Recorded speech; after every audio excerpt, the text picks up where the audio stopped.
نحمده ونصلي على رسوله الكريم أما بعد فأعوذ بالله من الشيطان الرجيم بسم الله الرحمن الرحيم قل إن الموت الذي تفرون منه فإنه ملاقيكم صدق اللہ العظیم۔ ارشاد باری تعالیٰ ہے کہ آپ کہہ دیجئے کہ وہ موت جس سے تم بھاگتے ہو یہ تمہیں آ کر رہے گی۔ دنیا میں سارے کے سارے انسان عمومی طور پر ہر انسانی موت سے ڈرتا ہے، ایک فطری بات بھی ہے، لیکن یہ موت ہم سب کو آ کر رہے گی۔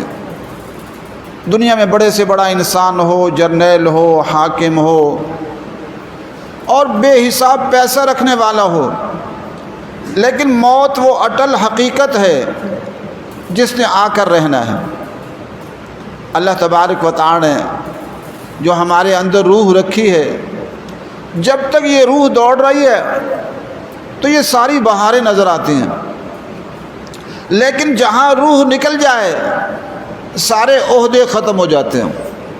کوئی دنیا کا بڑا جرنیل ہے، وزیر اعظم ہے، صدر ہے، بڑے عہدے ہیں، یہ اس وقت تک ہیں جب تک روح ہے، اور روح کیا ہے؟ اللہ کا امر ہے۔ یوں سمجھے ایک کرنٹ ہے جو اللہ نے اپنی جانب سے چھوڑی ہوئی ہے۔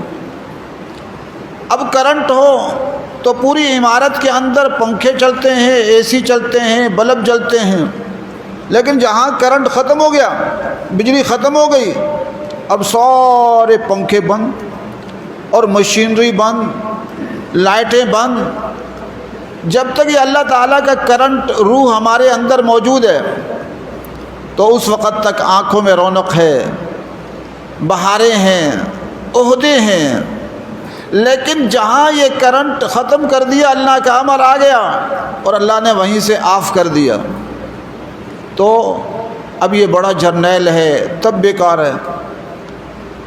جس جرنل کے کہنے پر بڑی بڑی فوجیں حرکت میں آ جاتی تھیں اور وزیر اعظم اور صدر کے کہنے پر پوری حکومت حرکت میں آ رہی تھی، اب وہ بیچارہ خود ایسا بن چکا ہے، نہ چل سکتا ہے، نہ پھر سکتا ہے، نہ دنیا میں رہ سکتا ہے۔ بڑے سے بڑا انسان ہے، جرنل ہے، وزیر اعظم ہے، صدر ہے، بڑے سے بڑے ملک کا ہے، لیکن اب یہ جسم اتنا بیکار ہو چکا ہے کہ یہ جسم باہر نہیں رہ سکتا۔ اگر رہے گا تو چند دن میں بو آ جائے گی۔ آپ نے دیکھا ہوتا ہے جانور مر جاتے ہیں، گھر میں چوہے مر جاتے ہیں یا کوئی چیز مر جاتی ہے اور پڑی رہ جاتی ہے تو کتنی بدبو آتی ہے چند دن کے اندر۔ وہی انسان اسی گوشت پوست کا بنا ہوا ہے۔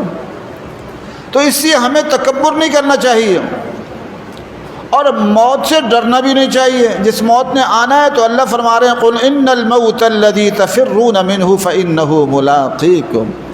ارے وہ موت جس سے تم بھاگ رہے ہو یہ آ کر رہے گی، اور اگر موت اللہ کے راستے کی موت ہو، اللہ اکبر، شہادت کی موت ہو، اللہ کے راستے کی موت ہو، تو یہ وہ موت ہے جس موت کو محمد عربی صلی اللہ علیہ وسلم نے مانگا ہے۔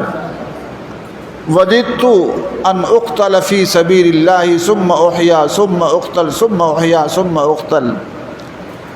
دو جہاں کے سردار جناب نبی اکرم صلی اللہ علیہ وسلم، جہاں عزتوں، رفعتوں، بلندیوں، شان کی کوئی کمی نہیں ہے، لیکن بزرگ فرماتے ہیں کہ دیکھو ہے نا کوئی شان اور عظمت اور بڑائی اللہ کے راستے میں شہید ہونے کی کہ محمد عربی صلی اللہ علیہ وسلم اس کو مانگ رہے ہیں۔ کیا کہہ رہے ہیں؟ وَدِدتُّ أَنْ أُقْتَلَ فِي سَبِيلِ اللَّهِ، میرا دل چاہتا ہے، تمنا ہے، آرزو ہے۔ دنیا کے مال و دولت چیزوں کی تمنا نہیں فرمائی ہمارے آقا نے، تمنا کس چیز کی ہے؟ وَدِدتُّ أَنْ أُقْتَلَ فِي سَبِيلِ اللَّهِ، میرا دل چاہتا ہے میں اللہ کے راستے میں شہید کر دی جاؤں، قتل کر دی جاؤں۔ ثُمَّ أُحْيَا ثُمَّ أُقْتَلْ ثُمَّ أُحْيَا ثُمَّ أُقْتَلْ، پھر زندگی ملے پھر قتل کر دی جاؤں، پھر زندگی ملے پھر قتل کر دی جاؤں۔ اللہ اکبر۔ معلوم ہوا کہ شہادت میں وہ شان، وہ عظمت، وہ بلندی ہے کہ جس کا انسان سوچ ہی نہیں سکتا، اور وہ لذت ہے جس کا انسان سوچ نہیں سکتا۔ اس سے یوں حدیث میں آتا ہے کہ جنت میں جب لوگ جنت میں چلے جائیں گے تو کوئی بھی تمنا نہیں کرے گا دنیا میں آنے کی سوائے شہید کے. وہ کہے گا یا اللہ میرا دل چاہتا ہے میں دنیا میں جاؤں اور مجھے جو شہادت کے وقت لذت ملی تھی وہ لذت تیری جنت میں نہیں ہے. اللہ اکبر. اس سے جرنیلوں آج ہمارے جنرل صاحبان کشمیریوں کی مدد کرنے سے کترا رہے ہیں کہ جنگ شروع ہو گئی تو پھر کیا بنے گا. ارے اسی کے لیے تو کھرب روپے کے بجٹ بنتے رہے.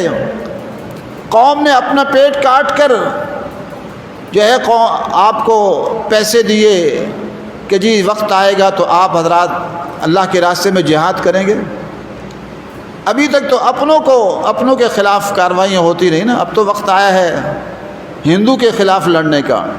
تو اس لیے ڈرنا نہیں چاہیے. اللہ کے راستے میں جہاد کا عزم بنائیں اور موت سے مت ڈریں. میں نے عرض کیا موت تو وہ چیز ہے جس نے آنا ہی آنا ہے. بڑے سے بڑے انبیاء علیہ الصلاۃ والسلام کی کتنی عظیم ہستیاں موت آ گئی. صحابہ کرام کی کتنی عظیم ہستیاں موت آ گئی. اور یہاں تک کہ فرشتوں کی کتنی عظیم ہستیاں ہیں انہیں بھی موت آئے گی. اللہ تبارک و تعالی فرماتے ہیں کل من علیہا فان. جو زمین پر ہے وہ فنا کی طرف جائے گا. وَيَبْقَى وَجْهُ رَبِّكَ ذُو الْجَلَالِ وَالْإِكْرَامِ. ایک اللہ تعالیٰ کی ذات گرامی ہے جو ہمیشہ رہے گی. بقا اسی کو ہے. جب مرنا ہی ہے مٹی میں جانا ہی ہے تو کیوں نہ عزت سے جائیں اور وہ موت لے کر جائیں جس کی تمنا محمد عربی صلی اللہ علیہ وسلم نے کی ہے. ورنہ موت تو آئے گی. اللہ تعالیٰ نے پیچھے سے یوں سمجھے جیسے ہمارے ہاں ہم بجلی کا بٹن آف کر دیتے ہیں بڑی سے بڑی مشینری بند. تو اللہ تعالیٰ نے اپنا امر وَيَسْأَلُونَكَ عَنِ الرُّوحِ قُلِ الرُّوحُ مِنْ أَمْرِ رَبِّي. اللہ کا امر ہے. اللہ نے وہاں سے آف کر دینا. ارادہ ہو گیا. اللہ تعالیٰ نے ارادہ فرما لیا. اب بڑے سے بڑا جرنیل ہے تو کیا ہوگا وہ مر جائے گا. ہمارے ہاں یہ بھی طریقہ غلط ہے کہ کوئی فوجی لڑتے ہوئے مارا جائے تو اس کو کہتے ہیں فوجی اعزاز کے ساتھ دفن کیا گیا. یہ غیروں کا طریقہ ہے. یہود و نصارہ کا طریقہ ہے بینڈ باجے کے ساتھ دفن کرنا. شریعت مطہرہ اس کی اجازت نہیں دیتی. کم از کم غیروں کے اسی لیے تو ہم کامیاب نہیں ہو رہے. میں کبھی کبھی سوچتا ہوں کہ پوری دنیا میں تمام اسلامی ملکوں کی فوجوں سے اللہ تعالیٰ کوئی بڑا کام نہیں لے رہا. آپ اسلامی ملکوں کی جو فوجیں ہیں پوری دنیا کی انہوں نے کوئی دنیا کا ایک شہر فتح نہیں کیا 50 سال میں. اگر کیا تو بتا دیں. کسی دنیا کے کفر کو شکست نہیں دی. اگر کیا تو بتا دیں. کیونکہ ان کا جو منہج ہے منہج برطانوی طرز ہے. غیروں کے طریقے پر کام کرنا ہے. قرآن و سنت کی روشنی میں چیزیں ہیں ہی نہیں.